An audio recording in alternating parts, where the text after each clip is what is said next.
Hey all, welcome back to Fire and Water Cooking. I'm Darren, of course. Today we are going to cook pizza on my new Keveri H1. Haven't tried this yet, guys, but it gets really hot, so I know it can do pizzas good. So we're gonna try it out. We're gonna get the fire going. I'll be right back. Smoking, grilling, getting hot and hotter, sous vide and chilling from Fire and Water.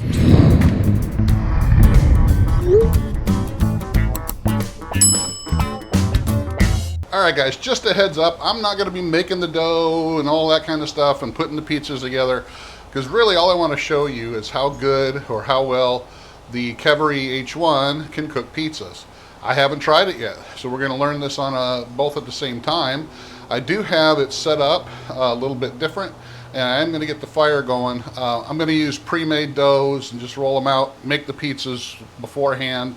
I'll show them to you before I put them in the oven, but you know, I really just want to concentrate on how to get this thing up to temperature to make pizza and see if it does a really good job or not.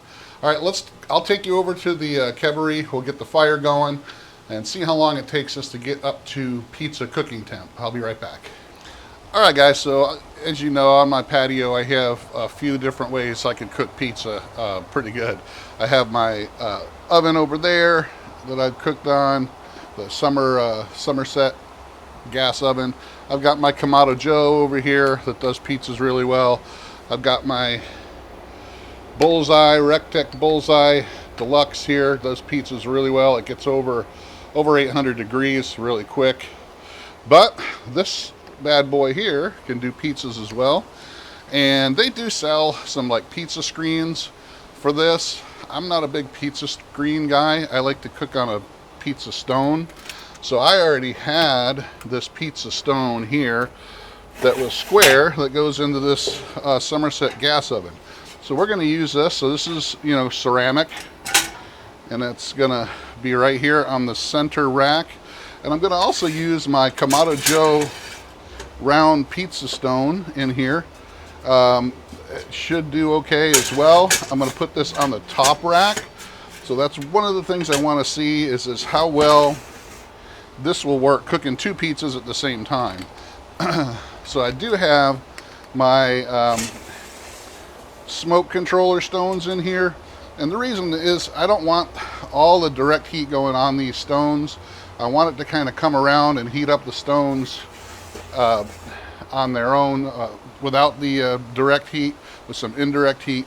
So I am going to give it a little bit more time to get these stones up to cooking temp. I am going to use my infrared thermometer to see. I want these stones to be over 500 degrees. The pizza dough I'm using is a 500 degree pizza dough. It's not a really hot pizza dough, so it's not you know, supposed to be cooked at 700 or 800 degrees like a lot of them are, but it's a 500 degree pizza dough. It's from my local supermarket, and that's what we're going to use today. So I'm going to go ahead and close this up, and we're just going to get our fire going, and I'm going to show you how I got this set up. So I got some lump charcoal in here, I got a good amount, and I got some cherry wood scattered around because I want to get some smoke flavor to these pizzas, although it's just a little bit. But I am going to go ahead and crank both my bottom vent all the way open and my top vent all the way open, so that we can get as close to, like I said, I want to get it up to around 700, and I want my stones to be about 500. So we'll see how that works. I'm going to light it with my torch here. This is the Sear Pro torch.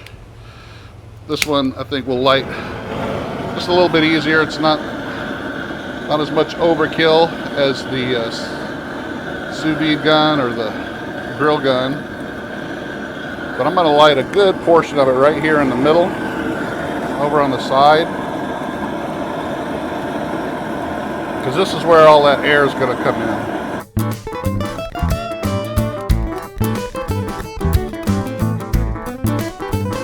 All right, guys, we're going to go ahead and close this up and then let it get up to temp on its own.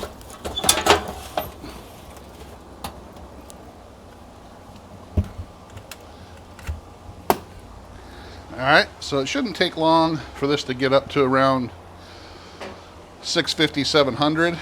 Maybe a good 15 minutes or 20 minutes, similar to what a Kamado would do. So it's not going to be right away, but it'll take it a good 15 minutes at least to get heated up, and then I want it to heat up those ceramic pizza stones. Alright, I'll be back when we're sticking these pizzas on.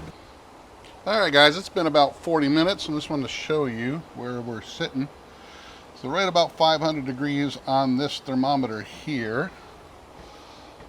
And I think that's probably a little bit off because it's taking the temperature all the way up there on the top by the chimney. I'm going to go ahead and see if I can temp the pizza stones. That fire is burning hot. So I'm going to go ahead and use my infrared. So the stone here on the top is over 420 degrees. And the one down there is over 500 degrees. So I'm going to go ahead and close this back up for a minute. Go ahead and get our pizzas out here, and we're going to get them on. So let me get them out, show you how I'm going to finish them before we put them on. Alright guys, as you can see, I got a loaded up supreme pizza here and a cheese pizza. Okay, like I said, this is store-bought dough. I already rolled it out, put everything on it. So the only thing you're going to want to keep an eye on with this cooker, you can't make anything like really big. So you can't make like a big 20-inch pizza. Keep it around 16 inches, then you'll be fine. I'm going to put just a little bit of my black garlic and herb butter, compound butter on here. The herbs and other seasonings on this are going to go great with pizza. You can put it on the sauce, or you can put it right on top like I'm doing here, and it'll mingle in there with the cheese and the other toppings. That's it guys. I'm going to take my pizza peel here and move those into the cooker. I'm going to put this one in the middle because that pizza stone is a little bit hotter and it's got a little bit more heat in that area because of the other stone that's on top of it, and it's going to bake these toppings a little bit quicker. I think the cheese pizza will do just fine on top. Alright, I'll see you over at the cooker. Alright guys, I'm going to go ahead and unlatch this one. Still over 500 degrees. So this pizza peel will actually fit right there in there. I am using parchment paper. You can use cornmeal if you want. Just, I find pizza or parchment paper makes it easier for me, and I don't have to worry about getting any of the cornmeal on the pizza. And parchment paper doesn't leave any residue or flavor. Alright, we're going to go ahead and let that cook for about 2 minutes, 3 minutes, and then we're going to check on it, see how it's doing. Alright guys, after about 3.5 minutes, I'm going to go ahead and turn these just to make sure they're cooking evenly.